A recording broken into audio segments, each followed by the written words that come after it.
RMS and average value of following waveform. So this is the first waveform and the second waveform is this one. This one is the second waveform. Okay, so एक एक करके हम लोग दोनों का RMS value और average value निकालेंगे और इसके पीछे जो कंसेप्ट है वो हम लोग देखेंगे. सो देखिए, इस वेवफॉर्म को अगर ध्यान से देखा जाए तो इस वेवफॉर्म में दो वेवफॉर्म मिक्स है. ठीक है, जो फर्स्ट वेवफॉर्म है दैट इज दिस वन, देख सकते हैं ये वाला पोर्शन, और यहाँ पर ये जो ट्राइंगल पोर्शन है दिस इज, इसको हम लोग बोलते हैं सॉटूथ वेवफॉर्म. ये कैसा है? सॉटूथ वेवफॉर्म है या सॉटूथ वेव बोल सकते हैं. ठीक है, then second this one is the square waveform. ठीक है, ये क्या है? स्क्वायर वेवफॉर्म है. ठीक है, this is also the square. अब क्या करना है, इसका टाइम पीरियड निकालिए कि ये वेवफॉर्म का टाइम पीरियड कितना है. सो देखिए, इस वेवफॉर्म को अगर ध्यान से देखिए तो फर्स्ट ये है, सेकंड ये स्क्वायर है, देन 2t से 3t ये 0 है. देन इस पोर्शन के बाद, इस टाइम के बाद 3t के बाद इसका शेप रिपीट होता है. तो जिस टाइम इंटरवल के बाद शेप रिपीट होता है वो टाइम इंटरवल क्या कहलाता है? टाइम पीरियड कहलाता है. सो यहाँ पर टाइम पीरियड जो है, टाइम पीरियड इस वेवफॉर्म का क्या है? 3t है.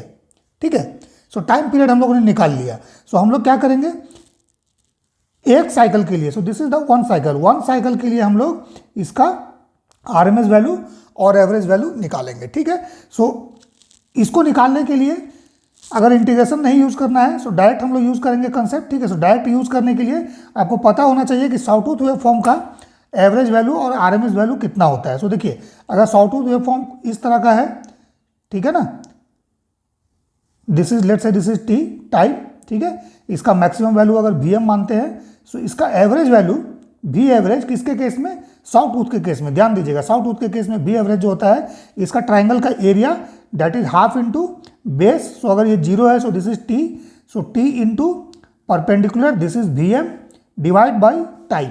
ये इसका एवरेज वैल्यू होता है दैट इज Vmt. ठीक है, सिमिलरली अगर इसका RMS वैल्यू निकालिएगा, VRMS, सिंपल इतना पोर्शन का, सो VRMS हम लोग कैसे निकालेंगे? सो देखिए, ये जो वोल्टेज देख रहे हैं, वोल्टेज का स्क्वायर कीजिए. ठीक है, सो Vm स्क्वायर. ठीक है, सो वोल्टेज का स्क्वायर करने के बाद जो इसका एरिया बनेगा उसका हम लोग वैल्यू लिखेंगे, उसके बाद जाके उसमें हम लोग टाइम से डिवाइड करेंगे. ठीक है, सो सॉटूथ का जो मैंने डेरिवेशन किया है उसमें ध्यान से देखिएगा. सो जब इसका स्क्वायर का वोल्टेज का स्क्वायर, जब वोल्टेज का स्क्वायर करते हैं उसका एरिया निकालते हैं, सो ये फॉर्मूला होता है 1/3. ठीक है, देन V स्क्वायर हो जाएगा और ये t. ठीक है, डिवाइड बाई, इसमें हम लोग क्या करेंगे, इसमें इस टाइम से डिवाइड करेंगे और इसका रूट ले लेते हैं. ठीक है, सो ये वैल्यू आ जाता है हमारे पास √Vm स्क्वायर बाई 3. इसको हम लोग Vm/√3 भी बोलते हैं. ठीक है, सो ये इस तरह से इसका एवरेज वैल्यू और RMS वैल्यू आता है. सो मेन कंसेप्ट यहाँ पर एरिया का है. जब एवरेज वैल्यू निकालिएगा तो सॉटूथ का एरिया आपको ये वाला लेना है. ठीक है, जब RMS वैल्यू निकालना है तो सॉटूथ का एरिया आप कितना लीजिएगा? This is the area of the sawtooth, 1/3 Vm square, 1/3 Vm square t. ठीक है, जब RMS निकालिएगा, क्योंकि RMS निकालने में हम लोग वोल्टेज का स्क्वायर, जो वेवफॉर्म बनेगा वोल्टेज का स्क्वायर करने पर उसके अंडर का एरिया निकालते हैं. ठीक है, सो दिस इज द, ठीक है, देन सिमिलरली अगर स्क्वायर वेवफॉर्म में आइए तो स्क्वायर वेवफॉर्म बहुत ही सिंपल है. इसमें अगर इसको हम लोग t मान लेते हैं, इसका मैक्सिमम वैल्यू अगर Vm लेते हैं, सो इसका V एवरेज होता है स्क्वायर का, that is equal to simple t into Vm, इसका area t into Vm divide by this t, so it is Vm. ठीक है, सिमिलरली VRMS जब हम लोग निकालते हैं सो इट इज √ वोल्टेज का स्क्वायर करेंगे Vm square into t divide by t. ठीक है, सो इट इज Vm, सेम आता है. ठीक है ना, मीन्स वोल्टेज का स्क्वायर करके उसका अंदर का एरिया निकालना है. So this is the area of this.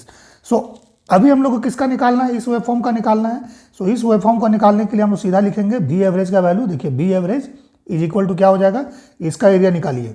So 1/2 into t, ठीक है, इंटू Vm हो गया. देन प्लस इसका एरिया निकालिए Vm into this length.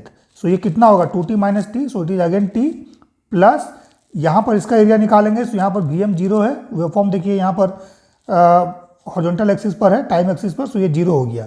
Divide by total time period. So time period इसमें कितना है? 3t है. 3t से डिवाइड कर दीजिए. ठीक है, सो यहाँ पर देखिए t कॉमन हो जाएगा, कैंसिल हो जाएगा. ठीक है, सो Vm कॉमन ले लीजिए, t भी कॉमन, सो ब्रैकेट में बच जाएगा आपका ऊपर में हाफ प्लस 1 डिवाइड बाई 3. ठीक है, सो it is VM 3 VM by 6, ठीक है, दैट इज VM बाई 2, ठीक है। सो ये इसका एवरेज वैल्यू आएगा। अब आरएमएस वैल्यू जब निकालेंगे भी आरएमएस इस वेव फॉर्म का, सो हमने अभी बताया कि इसके स्क्वायर का एरिया, सो साउटूथ का क्या हो जाएगा 1/3 VM square then T plus इसका हो जाएगा VM स्क्वायर देन T, क्योंकि ये बेस T ही रहेगा, और यहाँ पर 0, so plus 0 divide by total time period कितना हो गया 3T, और इसका रूट ले लीजिए, ठीक है, दिस वन। सो यहाँ से देखिए VM कॉमन हो जाएगा, T cancel out, so root over 1/3, ठीक है, प्लस 1 डिवाइड बाई 3, कैलकुलेशन आप लोग चेक कर लीजिएगा। So VM root over 4/9 that is 2/3 VM, ये इसका आरएमएस वैल्यू होगा, ठीक है। अब आते हैं सेकेंड वेव फॉर्म में।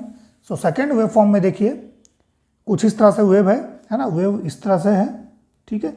सो इसमें देखिए इसका टाइम पीरियड निकाल लीजिए। सो टाइम पीरियड इसमें कितना होगा, दिस इज द टी क्या है यहाँ पर, ये टाइम पीरियड हो जाएगा, क्योंकि इसके बाद इसका शेप रिपीट हो रहा है, ठीक है ना, देन फिर ऐसे फिर 0, सो टी ये रिपीट हो रहा है। अब यहाँ पर देखिए यहाँ पर टी नोट दिया है, हो सकता है अगर ये लेंथ इसके बराबर हो तो यहाँ पर T0/2 लिखा होगा, ठीक है। सो T0/2 लिखा होगा तो T0/2 लेके चलेंगे, ठीक है।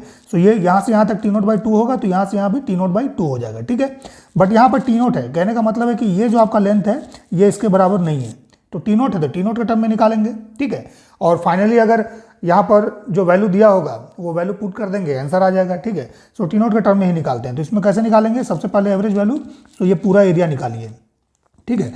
सो V एवरेज, इसके लिए एरिया कितना हो जाएगा, सो सबसे पहले देखिए इस स्क्वायर का एरिया निकालिए। सो स्क्वायर के लिए यहाँ पर देखिए मैक्सिमम वैल्यू I2 है, ठीक है।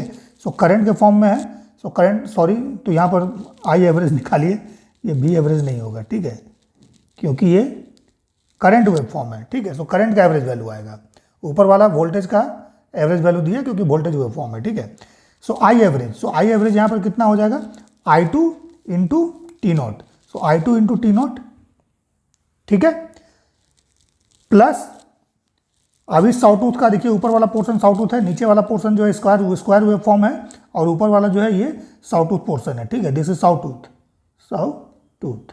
ठीक है, और नीचे वाला स्क्वायर है, ठीक है ना। सो साउटूथ के लिए हम लोग निकालेंगे, सो हाफ इंटू उसका बेस कितना होगा, सेम T0 होगा, ठीक है, और इसका ये हाइट कितना हो जाएगा, that is I1, this value is I1 minus I2। सो यहाँ से इतना जो वैल्यू है ये हो जाएगा आपका I1 माइनस I2, ठीक है। सो I1 माइनस I2, क्लियर है। डिवाइड बाय क्या करेंगे इसमें हम लोग, टाइम पीरियड, तो टाइम पीरियड देखिए T है, T से डिवाइड कर दीजिए, ये इसका आंसर होगा, ठीक है। सिमिलरली करंट का आरएमएस वैल्यू निकालते हैं। सो आरएमएस वैल्यू निकालने के लिए रूट लेना है, ठीक है, उसके बाद अंदर में स्क्वायर का एरिया, ठीक है, करंट के स्क्वायर का एरिया, देन उसका मीन ले लेना है, ठीक है। सो सबसे पहले इसके करंट का स्क्वायर का एरिया, सो देखिए यहाँ पर स्क्वायर के लिए जो स्क्वायर वेव फॉर्म है ये I2 है, ठीक है। सो इसका स्क्वायर करेंगे, सो I2 स्क्वायर हो जाएगा I2 स्क्वायर, और इसका बेस ये कितना है, दिस इज T0, सो यहाँ पर T0 से मल्टीप्लाई कर दीजिए, ये इसका एरिया हो गया, देन प्लस अब इसका स्क्वायर का एरिया, तो इसका देखिए वोल्टेज कितना आ रहा है हमारे पास, वोल्टेज जो इसका आ रहा है this one, current, this is I1 minus I2, ठीक है। अगर वोल्टेज होगा तो वोल्टेज निकालेंगे, करंट है तो करंट निकालेंगे, ठीक है। सो करंट का वैल्यू इतना है, सो इसका स्क्वायर करेंगे हम लोग, सो it is 1/3 current I1 minus I2 का स्क्वायर, ठीक है, इंटू दिस वन, ठीक है, सो दैट इज T0, ठीक है, डिवाइड बाय टाइम पीरियड, यहां से यहां तक का टाइम देख लीजिए T है, T से डिवाइड कर दीजिए, इस वैल्यू को कैलकुलेट कीजिएगा। सो ये इसका आरएमएस वैल्यू होगा किसका, करंट का, तो यहाँ पर यूनिट क्या आएगा, एम्पियर आएगा, ठीक है, यहाँ भी एम्पियर आ जाएगा, ठीक है। सो अगर वैल्यू दिया रहेगा, वैल्यू पुट करेंगे हम लोग, सीधा ये निकल जाएगा, ठीक है।